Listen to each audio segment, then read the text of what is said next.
Welcome back, everyone. Today we're serving up a practical dining dialogue called The Last Minute Reservation and breaking down 12 essential expressions to elevate your restaurant English. Let's jump right into the story. Imagine it's a Friday night. You completely forgot it's your anniversary and you didn't book a table. You walk into a restaurant hoping for a miracle. Let's listen to how the guest interacts with the server.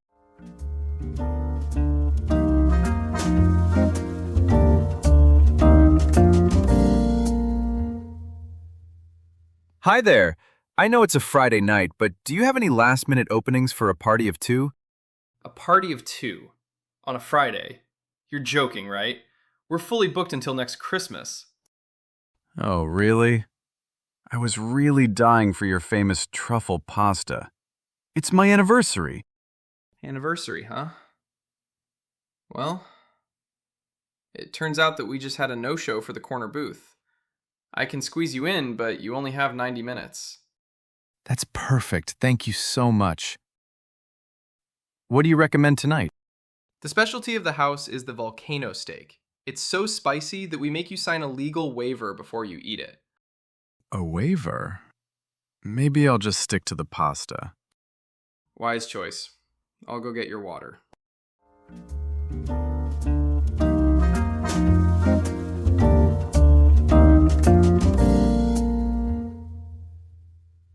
Now, let's break down the 12 key expressions listed right here on our index page so you can master their real-world usage. The guest asks for last-minute openings. This hyphenated word functions as an adjective, meaning something decided at the latest possible moment. For example, we booked a last-minute flight to Tokyo. Now, here's a small grammar distinction worth knowing. When last minute stands alone as an adverb, describing when something happened, you need to add at the. She changed her mind at the last minute. Many students drop it in casual speech, but the full phrase is the more polished, native-sounding version.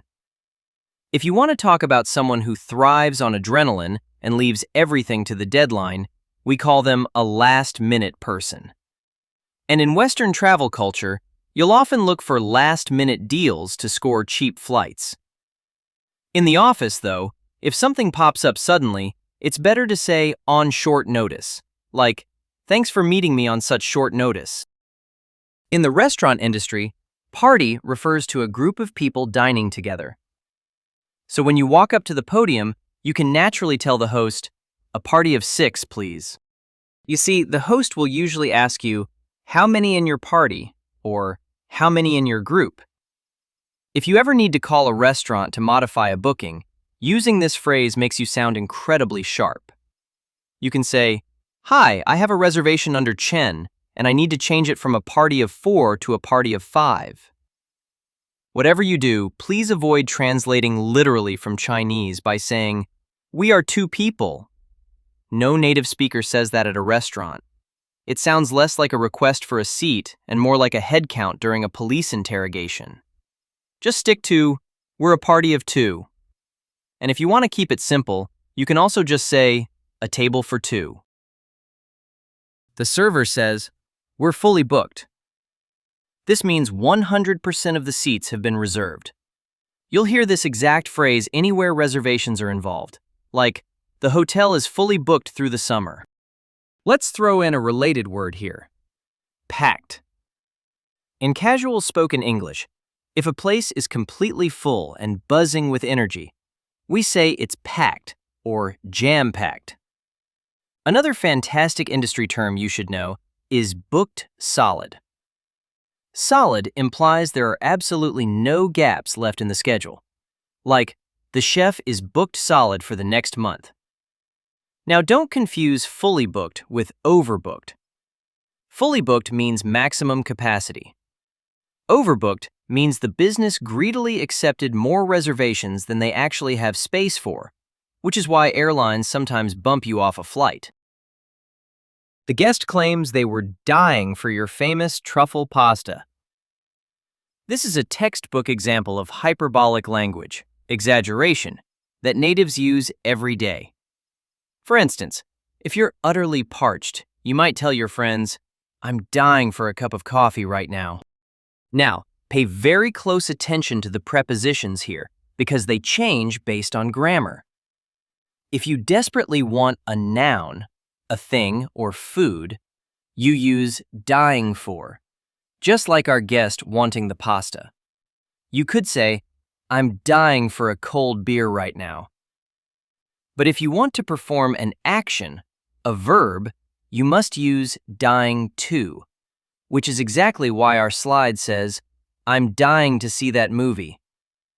If you want to step up your vocabulary, another great word is craving, which describes that itch for a specific food.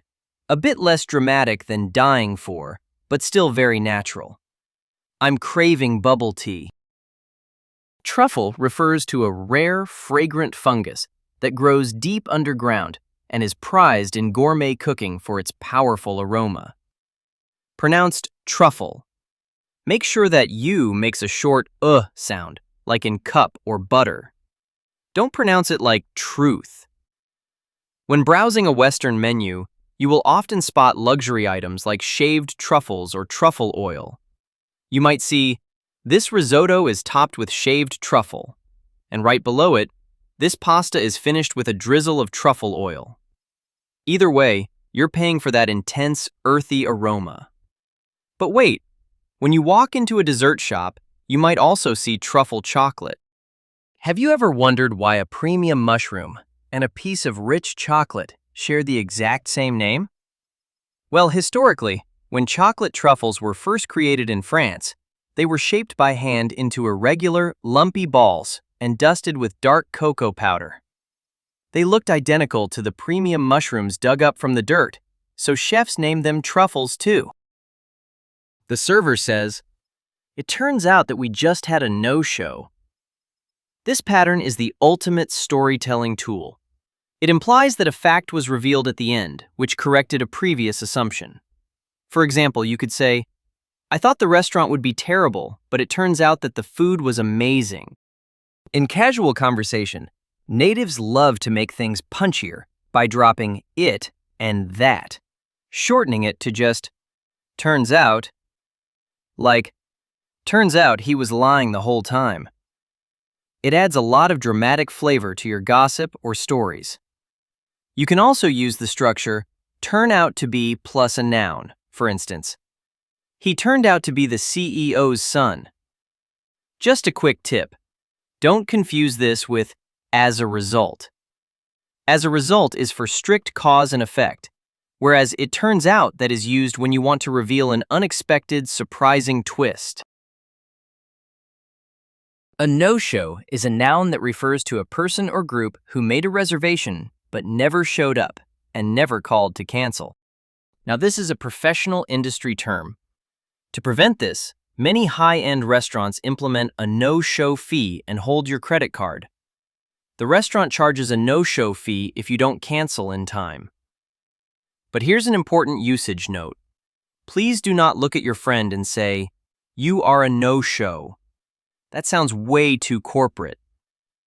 If a friend cancels plans last minute simply because they are lazy, they are a flaker, and the phrasal verb is flake on someone. You should say, "She flaked on me again." On the other hand, if you are actually waiting at a restaurant for a romantic date and the person completely leaves you stranded without saying a word, that is called to stand someone up. Like, "I can't believe he stood me up on our anniversary." A booth refers to that cozy restaurant seating with padded benches on either side. When you walk into a restaurant, you might tell your partner, "Let's grab that booth by the window." Knowing this word is a total game changer for dining out in Western countries. When you walk into an American diner, the host will almost always ask you this classic question: table or booth? A table means standard freestanding chairs, but a booth gives you much more privacy and cushion. Now you can confidently reply, "We'd prefer a booth, please." Interestingly, as you can see on our slide, you'll see this word outside of restaurants too, like a photo booth for taking fun pictures, or a voting booth during elections. Just remember to pronounce that TH correctly by biting your tongue. If you say it with a T sound, it sounds like boot, and the waiter will look at you very confused. The server says, "I can squeeze you in." This means that even though a place or schedule is completely full, you manage to crack open a tiny bit of space to accommodate someone as a favor. The doctor squeezed me in between appointments. In more formal or professional environments, this is the equivalent of trying to fit someone into the schedule. She can fit you in right before lunch. It also works for physical spaces like, "The subway is packed, but I think I can squeeze in." Now here's a highly entertaining piece of native slang. If someone talks about their main squeeze, they're actually talking about their significant other, their boyfriend or girlfriend. For example, "I'm going to the movies with my main squeeze tonight." In a corporate office, if you want to temporarily schedule a tentative meeting, you can use "pencil someone in." Like, "I can pencil you in for Thursday, but let's confirm later." The server recommends the specialty of the house. In this context, the house refers to the restaurant itself. Now, if you want to sound like a sophisticated gourmet or a food critic, you can use the term signature dish. However, be very careful not to confuse these permanent menu items with the daily special. Let's break down the menu language from our slide. A signature dish represents the unique identity and soul of the chef. It's what they are famous for. On the other hand, a daily special is a dish created just for that specific day, usually because the chef found fresh seasonal ingredients or wants to test a new recipe, and it will change tomorrow. So, a specialty of the house is a permanent cornerstone of the restaurant. Idiomatically, if something is your personal specialty in life, something you excel at, you can say it's in my wheelhouse. For example, "Cooking Italian food is really in my wheelhouse." The server jokes that the steak is so spicy you must sign a legal waiver before eating it. A waiver is a legal document where you voluntarily give up a right. You'll see this a lot if you travel and try extreme sports, like, you need to sign a legal waiver before skydiving. It simply protects the business from being sued if an accident happens. The core verb here is to waive, which means to officially remove a rule or fee. This is actually a magic word for customer service negotiations. For example, if your credit card bank charges you an unfair penalty, you can call them and ask, "Is there any way you can waive the late fee for me?" You can use the exact same structure to ask, "Can you waive the shipping fee?" if you're shopping online. The guest gets scared of the spicy steak and says, "Maybe I'll just stick to the pasta." To stick to something means to continue with your original choice or plan without changing it, usually the safer option. For example, if a group meeting is getting distracted, you could say, "Let's just stick to the original plan." This pattern is incredibly common in daily life outside of dining too. If you are trying to lose weight, your trainer will tell you, you need to stick to your diet. If you're trying to save money, you'll want to stick to a budget. In a meeting, if someone keeps going off topic, you can politely ask them to stick to the point. And at work, whether you like it or not, everyone is expected to stick to the rules. All right, let's do a quick recap. Number 1, last minute, happening at the very last moment. Number 2, a party of, which you use to state how many people are in your group. Number 3, fully booked, completely reserved, no room left. Number 4, dying for, an exaggerated way to say you desperately want something. Number 5, truffle, that rare, fragrant fungus prized in fine dining. Number 6, it turns out that, used to introduce an unexpected result. Number 7, a no-show, someone who made a reservation but never showed up. Number 8, booth, that cozy, semi-enclosed seat by the wall. Number 9, Squeeze someone in, making room for someone even when things are packed. Number 10. Specialty of the house, the restaurant's signature dish. Number 11. Legal waiver, a document where you give up a legal right. And number 12. Stick to something, sticking with your original, safer choice. Now let's go back to the very beginning and listen to the whole conversation one more time, start to finish. This time, every single one of our 12 expressions is highlighted, so you can hear exactly where each one lives inside the story.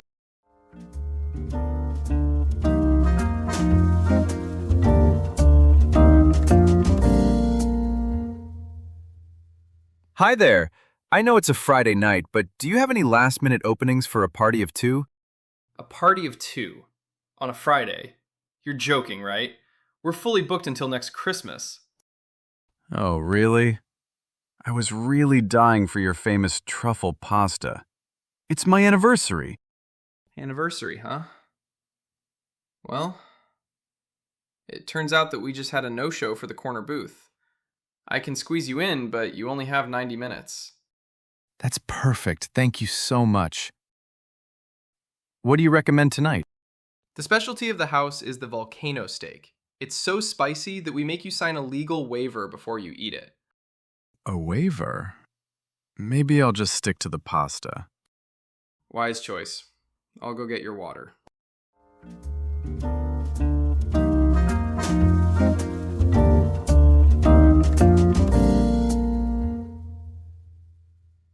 If you liked today's episode, give this video a like, hit subscribe so you don't miss the next one, and I'll see you in the next episode of Daily Dialogues.